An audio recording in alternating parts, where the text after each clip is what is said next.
안녕하십니까. 글로벌 모니터 안근모 편집장입니다. 미국 뉴욕 증시가 이틀 연속 급락했습니다. 오미크론 충격이 계속됐습니다.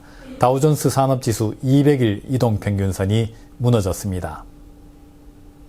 뉴욕 증시를 대표하는 지수죠. S&P 500입니다. 이틀간 총 3.06% 떨어졌습니다. 2거래일 하락률로는 지난해 10월 이후 가장 심각했습니다. 작년 11월 백신이 나온 이후로 이토록 큰 폭으로 이틀 내리 빠진 적은 없었다는 의미입니다. 경기 민감주들이 많이 모여있는 다우지수입니다. 최근 6개월 일봉 차트입니다. 밤사이에 긴 윗꼬리를 단 긴 음봉을 그리면서 200일선을 뚫고 내려갔습니다. 장중 최저가의 거래를 마쳤습니다. 반복해서 지지력을 확인해 줬던 34,000선에 가까스로 걸터 앉았습니다. 다우지수 일봉 차트를 작년 6월 이후로 좀 더 넓게 펼쳐봤습니다. 작년 7월 말 이후로 200일 이동평균선이 무너진 적은 없었습니다. 백신 개발 이후로는 200일선에서 아주 멀찌감치 떨어져서 고공행진해 왔습니다. 그러던 지수가 밤사이에 200일선을 내주고 말았습니다. 보시는 그래프는 미국 국채 중에서 만기가 가장 긴 30년물 수익률입니다. 역시 긴 음봉을 그리면서 대폭 떨어졌습니다. 지난 1월 6일 이후 최저치를 기록했습니다.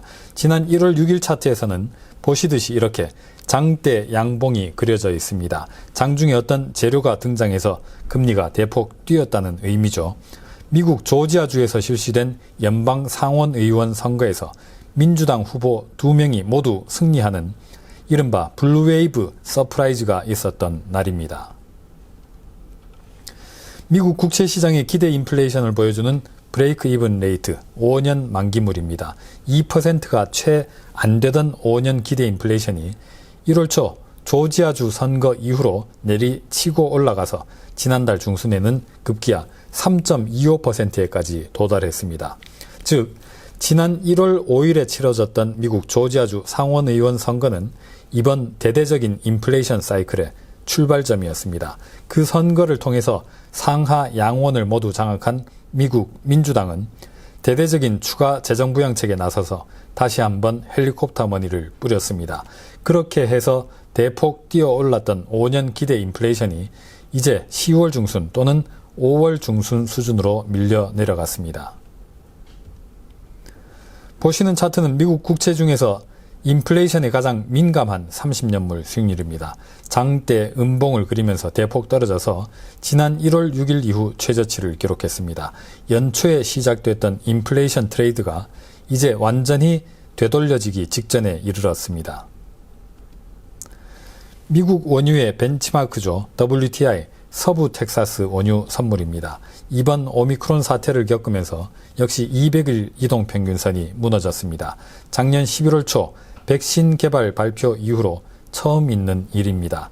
저항선 이후 지지선으로 작용해왔던 배럴당 65달러 선에 가까스로 걸터 앉아 있습니다.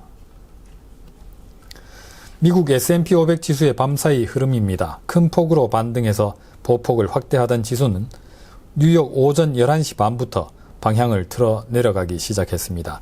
남아공 확진자 수가 하루 사이에 거의 2배나 늘었다는 소식 때문입니다. 그리고 나서 1시 반쯤 증시가 또 한 번 충격을 받았습니다.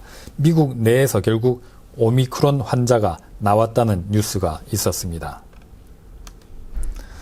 뉴욕 증시 3대 지수들의 밤사이 흐름입니다. 주황색 선, 기술주 중심의 나스닥 지수가 상대적으로 더 많이 빠졌습니다. 기술주는 코로나에 덜 불리하다는 논리는 적어도 밤사이에는 통하지 않았습니다. 외환시장의 반응도 달랐습니다. 오미크론 리스크가 다시 부상하자 달러 인덱스는 바닥을 치고 올라갔습니다. 뉴스에 고도로 민감한 오미크론 장세는 당분간 계속될 것 같습니다. 오미크론에 대해서 우리가 알고 있는 게 워낙 부족하기 때문입니다. 오늘은 여기서 마치겠습니다. 감사합니다.